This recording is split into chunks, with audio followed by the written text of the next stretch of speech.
Hello, SEC 520 viewers. My name is Anna Parker, and today I will teach you about ESL. Students identified with limited English proficiency are also known as LEP students. Some people prefer ESL, ELLs, EL. All of these acronyms are talking about students who are learning English as their second language. The states in blue are using WIDA to assess their students' language proficiency in English. You may be wondering, what is WIDA? Well, WIDA is World-Class Instructional Design and Assessment. If you're not sure what that means, this is just the tool that public schools use to measure English proficiency. You need to know how to use data from WIDA so you can understand your students' needs and abilities, specifically in reading, writing, speaking, and listening. The next few questions are questions I receive very often. I am an ESL teacher, and we have new teachers, substitute teachers, even veteran teachers who ask a lot of questions about ESL and how they can help their students, especially if students come in the middle of the year and everybody kind of just doesn't know what to do. So very common questions first are, how do we identify LEP students? Well, we give them a home language survey, and if they state that they speak a language besides English, then we give them a WIDA screener. They may have come from one of those blue states and have scores. If that's the case, we don't have to give them a screener. We just use their last scores. So the answer to this question, how do we identify LEP students? We rely on recent WIDA assessment scores. These scores are either from the last year's access test or the initial screener. There are requirements to exit. They have to score at least a 4 on a scale of 1 to 6 in the domains of reading and writing. And they also need to have a 4.8 CPL, or composite proficiency level. Once they have met those requirements, they are said to have met the ESL exit criteria. This would mean that those students can perform at grade level using their language abilities in English. Anyone who scores below that will receive some level of ESL services. And if for whatever reason they have not exited the LEP identification and they have a 5 or higher in reading, those students are not eligible for accommodations. But that's just a side note, because we're not going to get into accommodations during this slideshow. So students who have not met exit criteria will have an LEP plan. This was one that was generated by Elevation. You'll see at the bottom of the screen, that is a platform that we use to store all of the WIDA data that we use as educators. That LEP plan is the most important document that a teacher could ever receive on their ESL LEP students. The LEP plan contains their recent WIDA scores. It will tell you what that test was. If they took the WIDA screener instead of the access, it'll say that here. This student took the access back last February, and here are her scores.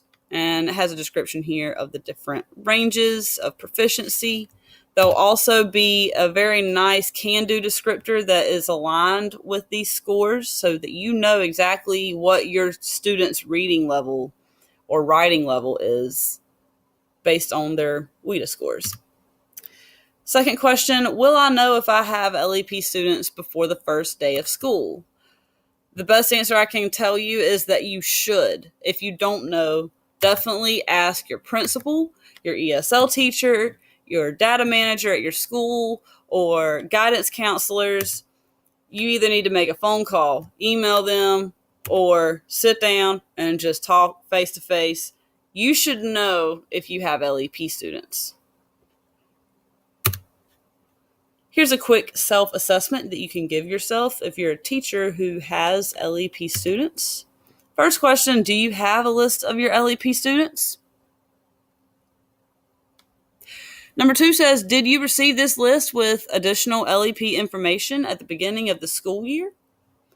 And do you currently have a copy of each student's LEP student plan on file? If not, how will you obtain it? You really should have answered yes to all of these questions. And part of the problem is that there is a lot of movement in ESL. You have a lot of students enrolling throughout the year, withdrawing and then re-enrolling. And so it is difficult to get that paper in a timely manner, but never be afraid to ask. And if you've never seen a form like this, you need to ask someone Monday, where are my students' LEP plans? Please and thank you. Question 3, how do I teach new students who appear to speak little to no English? Well, there is not a one-size-fits-all answer for this, but I could tell you never assume a student knows no English at all. You should be discreet. You need to make time to speak with the ESL teacher outside of class so you can understand where that student is. For now, just get to know the student's immediate needs, like do they have a pencil? Do they know what school supplies they need to have? Do they know what bus they ride? Do they know their lunch number? Do they know where they're going after your class? Assign the student a positive peer mentor. That person would be nice if they're bilingual and speak the new student's native language. And it would be really beneficial for this to be a positive peer mentor, somebody who's not going to be a bad influence, and they can help that student navigate in their new school. Just know that these students are working on very basic skills like English numbers, alphabet, days of the week, months of the year, basic school supplies, and general vocabulary.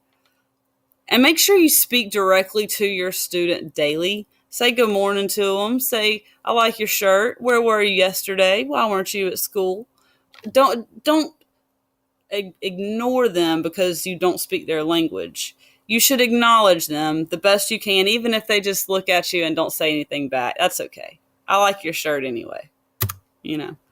Question 4 says, how do I know what to expect from my LEP students who appear to understand English? Again, you're going to want to look at those can-do descriptors. Use the WIDA data to guide your instruction. How do I modify my instruction to help LEP students learn my content? Well, your ESL teacher has a slew of charts that will be very helpful to you.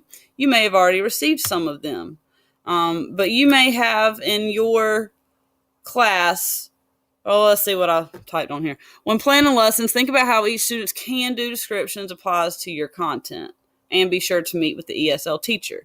You might have Daniel, he's at grade level. And then you've got Martin, he's new, And then you've got Gabriella, and then you've got Catherine. These students are all on different levels, so it is important to ask, reach out to your ESL teacher and ask them. Some teachers are great doing this by themselves. Others need assistance, but that's okay. Don't avoid asking because you don't want to sound like you don't know. It's totally okay to ask. Your ESL teacher will have, like I said, many, many charts that can make it easy for you to organize your planning routines. So a chart like this one would be nice because you can see your students. You might have 2 or more students at one level, and it just has a way to understand what they could do. Martin can associate letters with sounds and objects, and Gabriella can order paragraphs. So just by going off what WIDA tells us, it is helpful to have graphic organizers like this. And also use graphic organizers with them. A lot of what you're already doing in your classes is helping more than you know. And that's really it. I would have uploaded this a lot sooner, but I'm having technology problems. And I'm also in the middle of planning my access test. So I look forward to learning with you guys. It's going to be a great semester. And here's to a successful February for those of you who are also participating in the access test administration. Thank you.